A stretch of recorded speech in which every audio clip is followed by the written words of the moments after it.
আজকের দিনটা ছিল 23 জুন। আজকে সোমবার। এখন সকাল প্রায় 8:30টার মতন বাজছে। আজকে সকালে ঘুম থেকে উঠতে আমার একটু লেট হয়ে গেছে। তাই ব্রেকফাস্ট করিয়ে তোজোকে স্কুলে পৌঁছাতে তোজো স্কুল টাইমেরও 10 মিনিট লেট হয়ে গিয়েছিল। চটপট তোজোকে স্কুলে পৌঁছে দিয়ে বাড়ি এসে শুরু করে দিয়েছিলাম রান্না।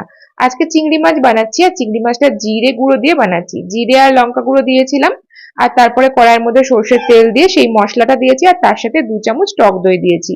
নুন মিষ্টি হলুদের পরিমাণটা ঠিকঠাক ভাবে দিতে হবে, আর তারপরে ভেজে রাখা চিংড়ি মাছগুলো দিয়ে ওপর থেকে একটু সর্ষের তেল আর কাঁচা লঙ্কা দিয়ে ঢাকা দিয়ে রেখেছিলাম। গ্যাসটা মিডিয়ামে রেখেছিলাম, 10 মিনিট মতন রেখে দিয়েছিলাম। আর যেহেতু দই দেওয়া আছে আর লো ফ্লেমে রান্না করা হয়েছে, তাই অনেকটা তেল ছেড়ে আসে। এরকম ভাবে খেতেও কিন্তু বেশ ভালো লাগে, আর খাটনিটাও প্রচুর কম। আর এই যে প্যানটা আমি কিনেছিলাম হচ্ছে মিশো থেকে, এটাতে দেখছি ভীষণ ভালো পোচ তৈরি হচ্ছে।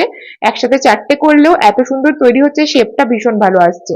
আর তারপরে এখানে প্যানের মধ্যে নিয়ে নিয়েছিলাম বাটার, একটুখানি রসুন কুচি আর ধনেপাতা কুচি, আর তারপরে সেটাকে দিয়ে ব্রেডটা সেঁকে নিয়েছিলাম। গার্লিক ব্রেড টাইপের হয়ে গেছিল। আজকে সেরকম কিছু জকমারি রান্না করিনি। চিংড়ি মাছ তো করেছি, আর তার সাথে আলু আর পটলের সেদ্ধ দিয়ে দিয়েছিলাম। তার সাথে পেঁয়াজ কুচি, কাঁচা লঙ্কা, সর্ষের তেল আর দিয়েছিলাম নুন। এরকম ভাবে মাখলে কিন্তু ভীষণ ভালো লাগে, ঝিঙে দিয়ে পটল দিয়ে বেশ ভালো লাগে। এই রকম খাবার আমি প্রথমবার আমার শাশুড়ি মার কাছে খেয়েছিলাম, তখন থেকে আমার ভালো লেগেছিল বলে আমি নিজেও বানাই। আর এই যে আজকে লাঞ্চের ছিমছাম রান্না বেশ